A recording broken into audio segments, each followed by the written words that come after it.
Hello, Jim Hodges here, Dart here. Dart is a 9-month-old German Shepherd who came in for our residency. He has come such a long way in such a short time.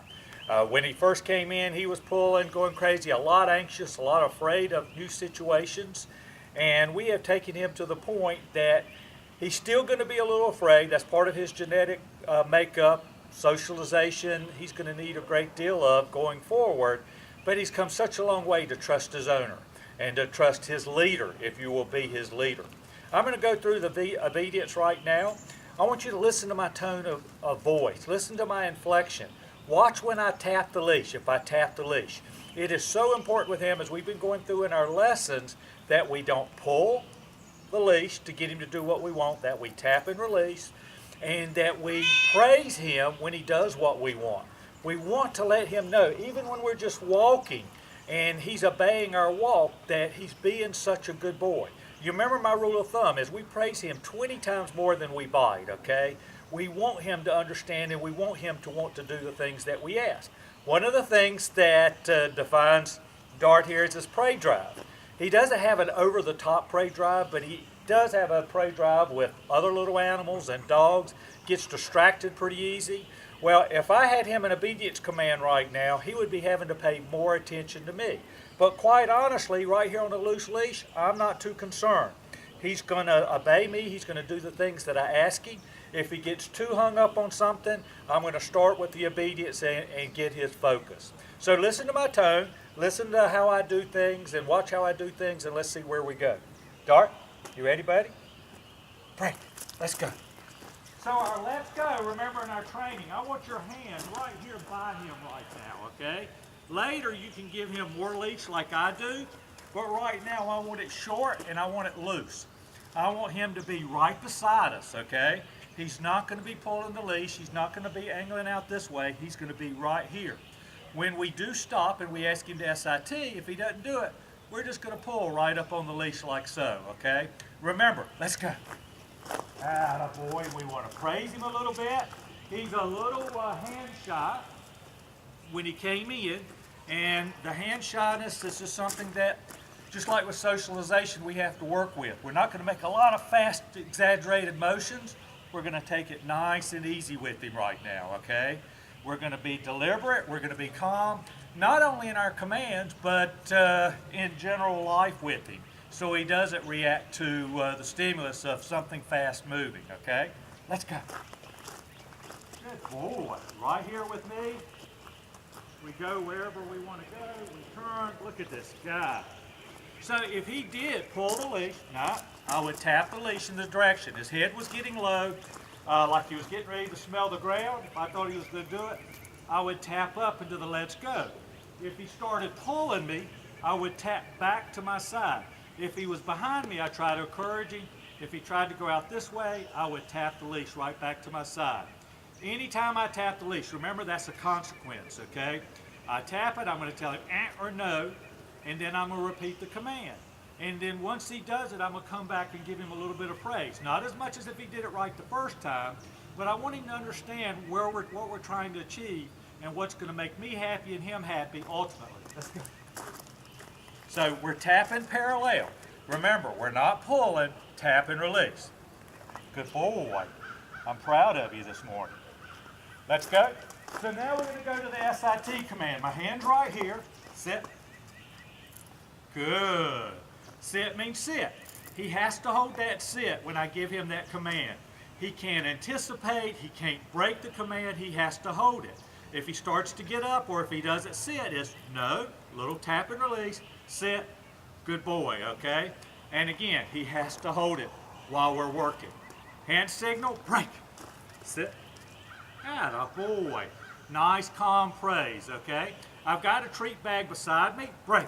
If I want to give him treats, I will, but I'll only give him a treat if he does exactly right the first time. Back that up. I'll also give treats when we're teaching commands to try to encourage him to do something. Unfortunately for Dart, he has a little bit of anxiety. When something is new, he may not want a treat. That's where your constant persuasion and praise and calm encouragement may help him work through whatever that exercise is. For example, he didn't want to place or get up on the stump the very first times we started working. He actually sort of had an anxiety attack and started freaking out. We just had to be nice and calm with him, encourage him to do it, baby steps, reward the baby steps, and when he gets it done, we, atta boy, we come over the top and let him know how proud we are. Let's go. So the hand signal for SIT is this. Sit. Good. Our hands are going to be right here for now. We don't need that. Let's go. Sit. But you need that hand short right now because we want him to sit right by you and not to start to swing out or move out of where we want him when we're walking. Next thing is the DOWN. So SIT is this way, the DOWN is this way. So you ready, buddy? Down. Hear that tone of voice. It's a little more firm inflection. I don't want him to, good boy. I don't want him to smell the ground. If he was to smell the ground, it would be a tap. No. Down. Good. One more time. No. Down. Saw the tap? If you can go back and watch that, you'll see. Tap and release. Notice I said the command back afterwards, okay? That's to let him know what he needs to do. Break. Good boy. So my hand signal from up front was like this. Now we're sit. Down. Atta boy. Good boy. Break. Sit. Good. Down. Hand from in front. No. Down. So you saw me tap and release. We don't pull. We tap and release. Does he hate me? No. Is he afraid of me? No. He heard a truck or something right down the road here. That's why he turned his head. Doesn't matter why. He needs to learn to focus on us. Now remember, I said he does get a little anxious. He is a little nervous around new things. As we encounter more and more new things, he's going to calm down a little bit and be an even better dog than he is now. And he's a pretty good guy. You ready? Break. All right, the PLAC command. We point at it, break. Now he gets on the bed, he can lay down, sit down. I don't care what he does as long as he stays on the bed. We could give him an antler if we like, a chew toy. We do want to supervise when he's chewing, but he's here. He can do this place for an hour or 2 hours at a time with no problem.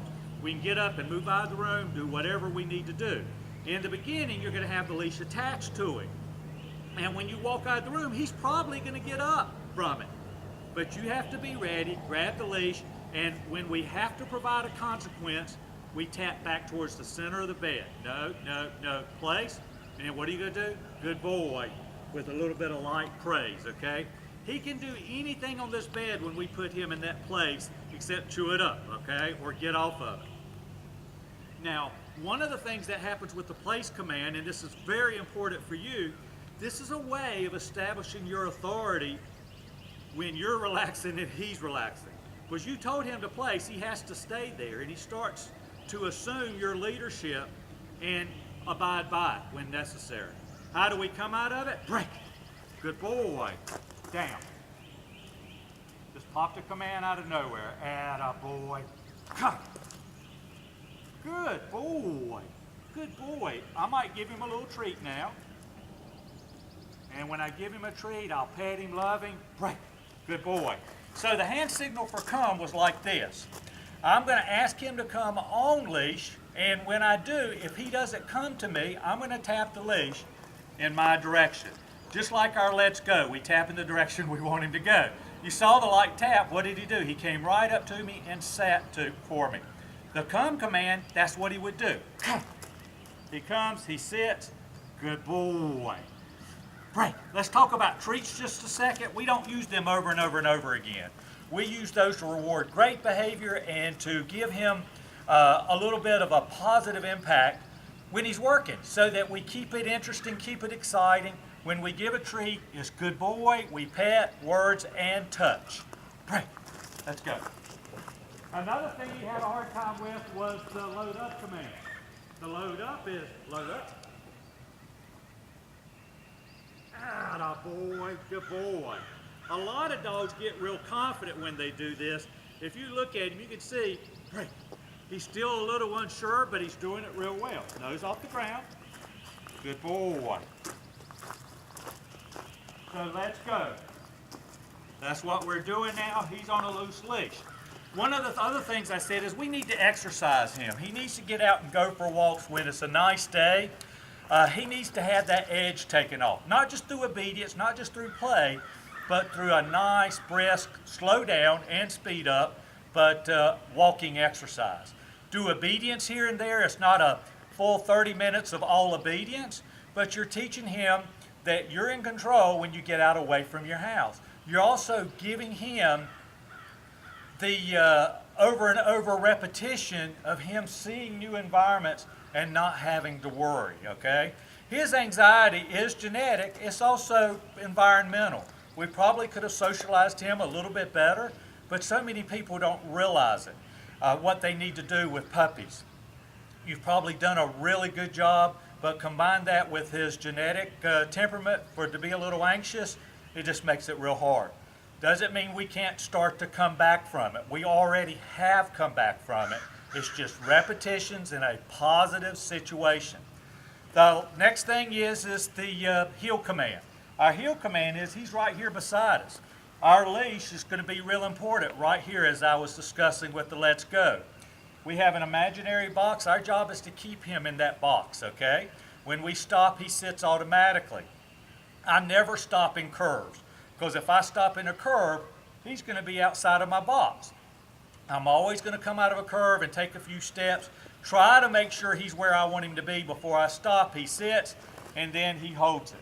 Attaboy. Good boy. Hand signals like this, heel. So you know, and we're in a heel. So we're walking, we stop, he sits. Good boy. And I can step off and he can hold it. Great. You see, he's watching me a little bit. That's good. That's going to happen with you as long as you get that tap consequence and you praise 20 times more than you bite when he's doing something, okay? It's going to take some work. But you already decided you were going to commit to it. We're just going to make it happen. He's a smart guy. He can learn. He can do what we ask. It's important that we give him, black and white responses to what he's doing. So when we are working with him, if he does something wrong, he's going to do that over and over. Be ready to tap the leash. We're not here to intimidate or dominate him with the leash either, but we are here to provide the consequence that's necessary. And remember, it's a tap or a quick jerk. It's not pulling. When it pulls, his anxiety is going to surface, as we've seen in our trainings, and it just sort of backfires on us. So work on that. You know I'm always here if you need me, okay? So let's go. Sit. One more time with the, okay, good boy. I was waiting. If he'd have taken any longer, I might have tapped the leash straight up. That's not something he normally does, so I was just giving him a chance.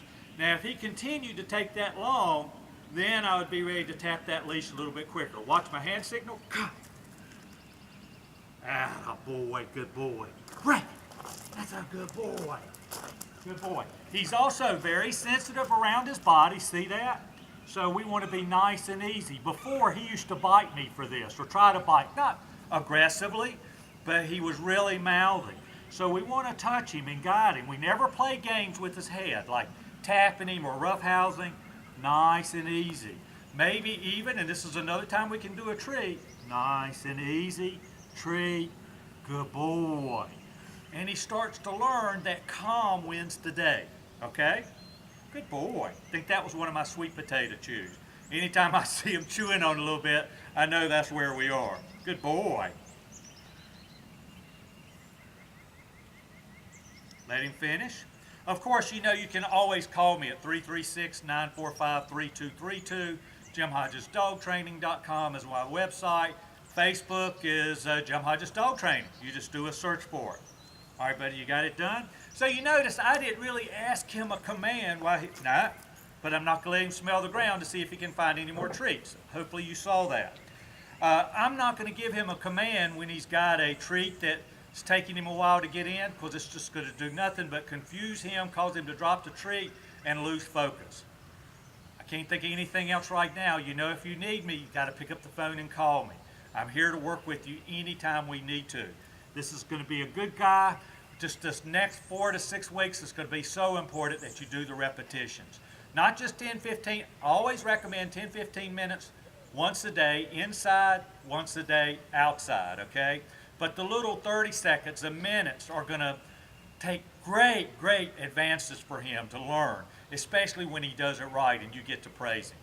Thank you so much and take care. Bye-bye. Break.